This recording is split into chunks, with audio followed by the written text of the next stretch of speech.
राधे राधे दोस्तों, आज हम आपको सुनाएंगे दान देने से क्या फल मिलता है। अगर आप हमारे चैनल पर नए हैं तो प्लीज़ हमारे चैनल को लाइक करें, सब्सक्राइब करें और शेयर करें। एक बार नारद जी अपने मन में सोचने लगे कि धर्म कर्म से मिलने वाले क्या फल मिलता है, और उनके मन में तरह तरह के विचार आने लगे, लेकिन वे संतुष्ट नहीं हो पा रहे थे। अपने विचारों को लेकर नारद जी ब्रह्मा जी के पास पहुँचे और ब्रह्मा जी के पास पहुंचकर ब्रह्मा जी को प्रणाम करते हुए नारद जी ने उनसे कहा कि हे ब्रह्मा जी, इंसान के द्वारा किए गए दान का फल उसे धरती पर और मरने के बाद किस रूप में मिलता है। तब ब्रह्मा जी नारद जी के इन सवालों का उत्तर देते हुए कहने लगे, नारद, जब इंसान बिना किसी लालच भाव के हमेशा के लिए किसी को कुछ देकर उसकी सहायता करता है तो उसे दान कहा जाता है। यह दान कई प्रकार का होता है, कई रूपों में किया जाता है। दिल से और बिना किसी लोभ के किया गया छोटे से छोटा दान भी उतना ही पुण्यवान माना जाता है जितना बड़ी से बड़ी वस्तु का दान।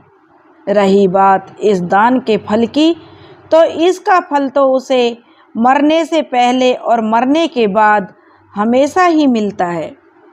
जो लोग दान करते हैं उन्हें जीते जी तो इसका फल मिलता ही है, मरने के बाद भी उसका उतना ही फल उन्हें मिलता है। सबसे पहले तो हमें यह जान लेना चाहिए कि मरने के बाद कैसे दान का फल मिलता है। और जब इंसान मर जाता है, उसकी मृत्यु हो जाती है, तो आत्मा को यमलोक के दूत जिस रास्ते से यमलोक ले जाते हैं, वह रास्ते दो प्रकार के होते हैं।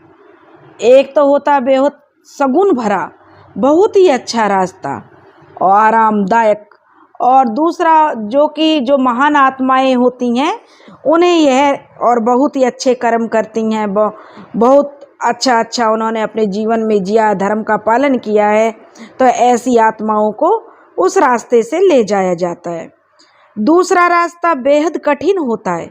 उस रास्ते पर आत्मा को ठिठुरा देने वाली सर्द हवाएं चलती हैं। अब इस मौके पर यदि उस इंसान ने किसी को कोई गर्म कपड़े दान दिए होंगे तो उसे वहाँ इस ठंड से बचने के लिए उन कपड़ों की मदद मिलती है।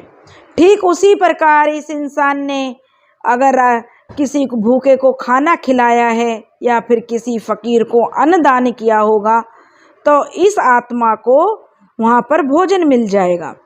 इस प्रकार इंसान का दान उसे मरने के बाद भी मदद के रूप में उस रास्ते में मिलता है जिसमें यमदूत उस आत्मा को लेकर जाते हैं। श्रीमद् भागवत गीता में लिखा है, इसी प्रकार दूसरों की निस्वार्थ भाव से की गई सेवा सदैव आपके जीवन में फलदायी सिद्ध होती है।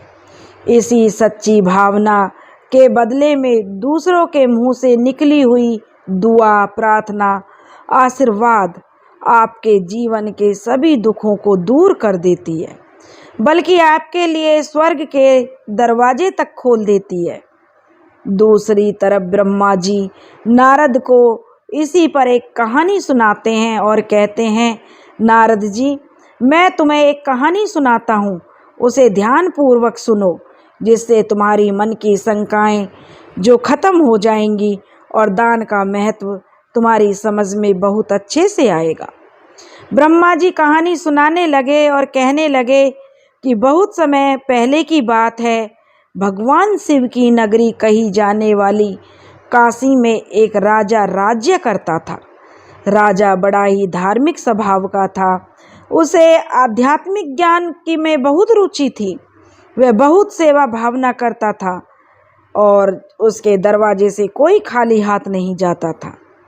एक दिन राजा के मन में सवाल आया कि किसी भी इंसान के मरने से तुरंत पहले और बाद में उसके शरीर के साथ क्या होता है। क्या सच में शरीर में कोई आत्मा होती है? यदि होती है तो वो आत्मा कहाँ जाती है? उस आत्मा का क्या होता है? उस आत्मा के साथ क्या होता है? अब राजा अपने इन सवालों की उधेड़-बुन में लगा हुआ था। राजा इन चीज़ों का उत्तर पाना चाहता था। वह बहुत ही बेचैन था। राजा ने अपने इन सवालों को अगले दिन अपने दरबार में उपस्थित सभी लोग, मंत्रीगण, राजा के राजपुरोहित जो भी सभा में उपस्थित थे, सबके सामने यह सवाल रख दिया। दरबार में उपस्थित राजा के सभी मंत्री, विद्वान इस सवाल को सुनकर कोई उत्तर नहीं दे पाए, यानी कोई भी राजा के सवाल का सही जवाब नहीं दे पाया। काफ़ी देर सोच विचार करने के बाद राजा ने दरबार में यह ऐलान कर दिया कि मेरे सारे राज्य में यह ढिंढोरा पिटवा दिया जाए कि जो आदमी कब्र में मुर्दे के समान लेटकर रात भर कब्र में मरने के बाद होने वाली क्रियाओं के बारे में बताएगा, उसे 500 सोने की मोहरें भेंट में दी जाएंगी। क्योंकि मंत्री जी कहने लगे, जो राजपुरोहित मंत्री जी सबने विचार विमर्श किया और राजा से कहने लगे, महाराज, इस सवाल का जवाब तो वही दे सकता है जो मरने वाला होगा, और जो कब्र में लेटकर मरेगा उसी के साथ क्या होता है यही वह लोग बता सकते हैं। इसलिए राजा ने अपने राज्य में मुनादी करवा दी। अब राजा के आदेश अनुसार सारे राज्य में मुनादी हो गई। उसी राज्य में एक बहुत ही कंजूस और लालची इंसान रहता था, जो धन के लिए कुछ भी कर सकता था। ढिंढोरा पीट रहे लोगों की आवाज़ जब उसने सुनी तो वह लालची और कंजूस आदमी भागता भागता धन के लालच में राजा के पास पहुंच गया और राजा से कहने लगा, महाराज, मैं रात भर कब्र में लेटने के लिए तैयार हूँ। फिर राजा ने उसे अपने नौकरों को आदेश दिया कि इस आदमी के लिए अर्थी सजाई जाए। फिर उस आदमी के लिए अर्थी सजाई गई और अब सब लोग उस आदमी को लेकर जो अर्थी पर लेकर चल दिए। रास्ते में एक भिखारी था जो उस आदमी का मित्र था। वह उस आदमी का पीछा करने लगा और उस आदमी के पास जाते हुए बोला कि मैं रात भर कब्र में रहोगे, अगर तुम मर गए तो तुम्हारे धन का क्या होगा? वह कहने लगा, तुम तो मर जाओगे, तुम्हारे पास जो इतना धन है वह मुझे दे दो, अब उस धन का क्या होगा? वह भिखारी बार बार यही बोल रहा था। आदमी का दिमाग खाए जा रहा था। कंजूस तो सोच रहा था कि धन बढ़ाने के लिए तो मैं जो कब्र में जाने के लिए तैयार हूँ, इसको मैं कैसे अपना धन दे दूँ? कंजूस के बार बार मना करने पर भी भिखारी ने उस कंजूस का पीछा नहीं छोड़ा और बार बार उससे उसका धन मांगने की रट लगाए जा रहा था। आखिर में कंजूस आदमी जब परेशान हो गया तो उसने कब्रिस्तान में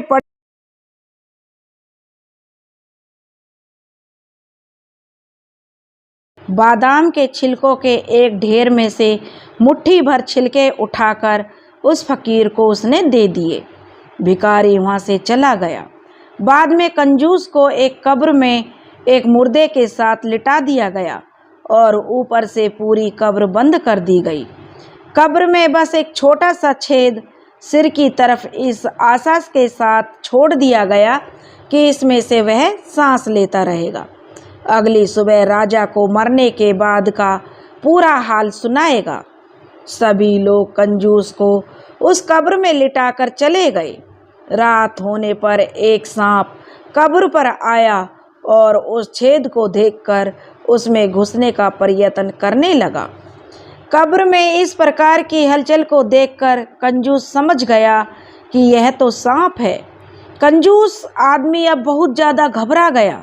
इधर सांप जैसे ही कब्र में घुसने की कोशिश करता तो उस कब्र में बादाम के काफ़ी सारे छिलके सांप का रास्ता रोक लेते। अब सांप का रास्ते में वे जो बादाम के छिलके रुकावट पैदा कर रहे थे।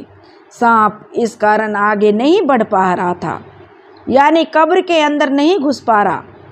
सांप बहुत प्रयत्न करने के बाद भी उस कब्र में नहीं घुस पाया तो वापस चला गया। तो कंजूस आदमी ने राहत की सांस ली।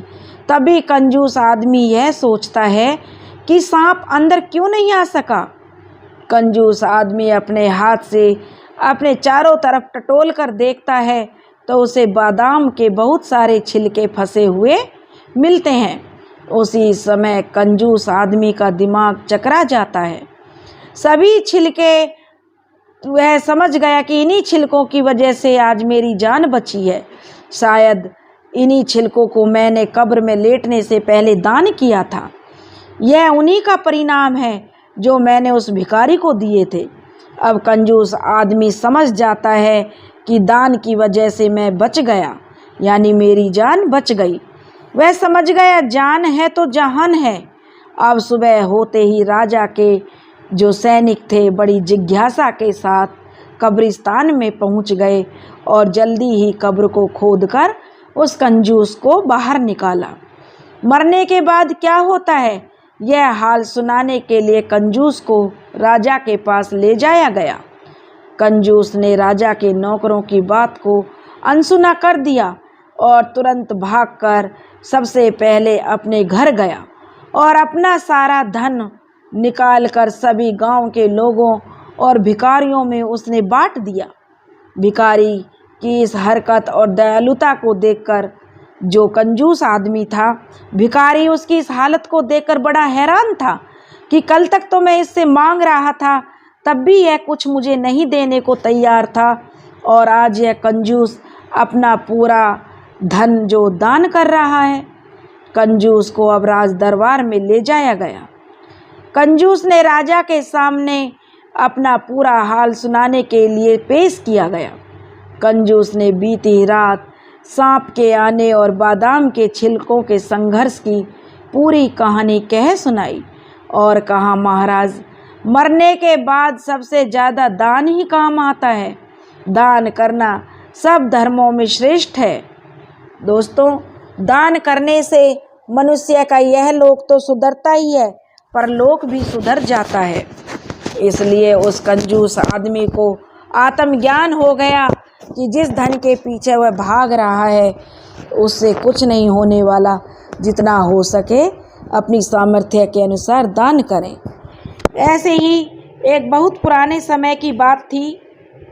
एक भिखारी था। वह अपना पेट भीख मांगकर भरता था। भिक्षा के लिए उसे जो भी रुपया अनाज मिलता उससे वह अपना गुजारा कर लेता था। उसी से वह अपना जीवन निर्वाह कर रहा था। एक सुबह वह भिखारी भिक्षा मांगने के लिए निकला। उस दिन कोई बड़ा त्योहार था।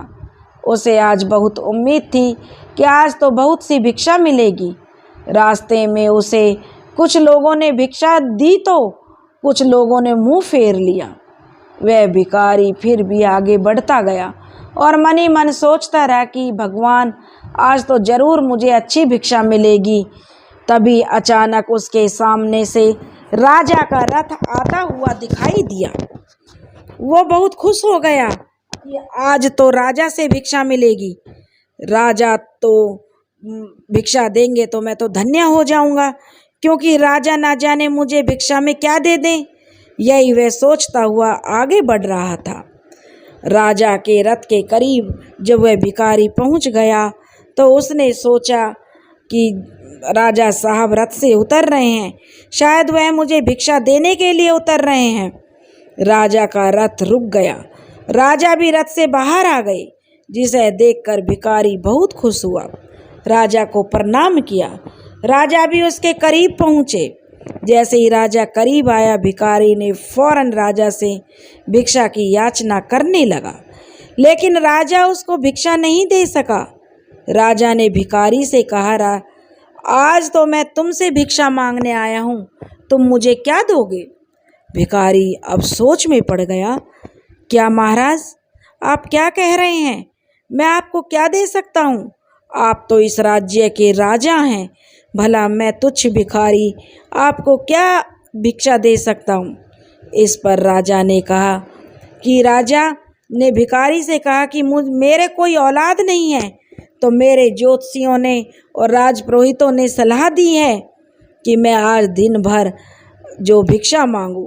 आज के दिन भर अगर मैं एक भिखारी की तरह रहकर भिक्षा मांगकर रात में जो भिक्षा मिलती है उसे भगवान के चरणों में अर्पित कर दूंगा तो मेरी मुराद पूरी हो जाएगी। इसलिए आज मैं राजा नहीं भिक्षुक हूँ और तुमसे भिक्षा मांग रहा हूँ। भिखारी सोच में पड़ गया कि आज क्या दिन आया है, एक राजा एक भिखारी से भीख मांग रहा है। राजा ने कहा, क्या सोच रहे हो तुम? वह सच में तुमसे भिक्षा मांग रहा हूँ। भिखारी तो बेचारा बहुत ही आश्चर्यचकित था। भिखारी ने कहा, लेकिन महाराज, मैं आपको भिक्षा में क्या दे सकता हूँ? मेरे झोले में तो कुछ सिक्के और थोड़ा बहुत अनाज है और कुछ नहीं है। राजा ने कहा, तुम्हें तो और भी भिक्षा मिल जाएगी, पर मुझे तो भिक्षा मांगनी भी नहीं आती। मुझे तो कोई भिक्षा नहीं देगा, पर तुमको तो कोई भी दे देगा। भिखारी ने कहा, पर महाराज, मैं आपको क्यों दूं? राजा ने कहा, मुझे तुम्हारे झोले में से 2 मुट्ठी अनाज दे दो। भिखारी जो बहुत परेशान था, एक तो उसको भिक्षा कम मिली थी, ऊपर से राजा उसकी भिक्षा मांग रहा था, लेकिन वह मना भी नहीं कर सकता था क्योंकि वह राज्य का राजा था। अब भिखारी बड़ा उदास हो गया। उसने उदास होकर राजा से कह दिया, ठीक है राजा साहब, मैं आपको 2 मुट्ठी अनाज दे देता हूँ। राजा ने कहा, ठीक है, पर वो 1 मुट्ठी अनाज तुम्हारे झोले में से मैं खुद ले सकता हूँ? तो राजा ने भिखारी से कहा कि 1 मुट्ठी अनाज तो मैं तुम्हारे झोले में से खुद ही लूँगा। भिखारी ने बड़ा जी पे जोर उसका पड़ रहा था। उसने कहा बड़े उदास मन से, ठीक है राजा जी। और राजा ने 1 मुट्ठी झोली में से अनाज निकाल लिया। राजा ने उसको शुक्रिया अदा किया और आगे बढ़ गया। भिखारी भी और भिक्षा मांगने आगे चल दिया, लेकिन आज उसका मन बड़ा उदास था कि आज जो भिक्षा मिली उसमें से 2 मुट्ठी अनाज जो राजा ले गया। उसको ज़्यादा भिक्षा भी नहीं मिल पाई थी उस दिन। रात हुई तो वह घर पहुंचा। उसकी पत्नी उसका इंतजार कर रही थी। उसकी पत्नी को भी उम्मीद थी कि आज तो बहुत सी भिक्षा मिली होगी। उसने भिखारी को देखा तो वह काफ़ी उदास दिख रहा था। उसकी पत्नी ने उससे पूछा कि क्या हुआ? तो भिखारी ने कहा, आज तो कुछ ज़्यादा भीख नहीं मिली है। भिखारी की पत्नी ने कहा, ठीक है, जो मिला है वही दे दो। और यह बोलकर उसके झोले में हाथ डालने लगी। उसके हाथ में कुछ सिक्के लगे। उसने जब उसको झोले में से बाहर निकाला तो देखकर दंग रह गई, क्योंकि कुछ सिक्के सोने के थे। उसने भिखारी से पूछा, ये क्या है? भिखारी की कुछ समझ में नहीं आ रहा था। उसने सारी बात अपनी पत्नी को बताई और उसकी पत्नी ने कहा, आपने सिर्फ 1 मुट्ठी अनाज दिया, अगर सोचो 2 मुट्ठी दे देते तो सिक्के कितने सारे होते। उसने भिखारी से कहा, क्या है कि भिखारी कुछ समझ नहीं पा रहा था कि ये सिक्के कहाँ से आए। उसने सारी बात अब उसकी समझ में आ गई कि राजा ने क्यों कहा था कि 1 मुट्ठी अनाज मुझे खुद लेने दो। लेकिन भिखारी सोच रहा था, राजा ने ये सिक्के उसकी झोली में कैसे डाले। दरअसल जब राजा ने भिखारी के झोले से अनाज लेने के लिए हाथ डाला तो उसकी मुट्ठी बंद थी, उसमें सोने के सिक्के थे। लेकिन भिखारी यह इसलिए नहीं देख सका क्योंकि जब उसके झोले में हाथ डाला जा रहा था तो भिखारी ने अनाज जाने के दुख के कारण अपनी आंखें बंद कर लीं। अब उसकी समझ में सब आ गया। भिखारी मन ही मन राजा को धन्यवाद देने लगा, उसे बहुत आशीर्वाद देने लगा। उसने उस दिन से भीख मांगना छोड़ दिया। उस दिन से उसने भीख मांगना छोड़ दिया और उन सिक्कों से कोई काम धंधा शुरू किया और खूब मेहनत करने लगा। अब उसका जीवन खुशी खुशी गुजरने लगा। अब वह मेहनत करता तो कमाई अच्छी होने लगी। अब उसे भीख मांगने की नौबत नहीं आ रही थी और उसने यह भी जो अपने जीवन का नियम बना लिया कि वह अपनी कमाई में से कुछ हिस्सा दान जरूर करेगा, क्योंकि यह उसकी 1 मुट्ठी अनाज का दान करने का ही फल था जो आज उसके दिन बदल गए। दोस्तों, सच्चे मन से दान करना चाहिए। दान देने से मन को तो खुशी मिलती ही है, साथ ही इसका फल भी किसी न किसी रूप में वापस मिलता है। अगर आपको हमारी कहानी पसंद आई हो तो प्लीज़ हमारे चैनल को लाइक करें, सब्सक्राइब करें और शेयर करें। राधे।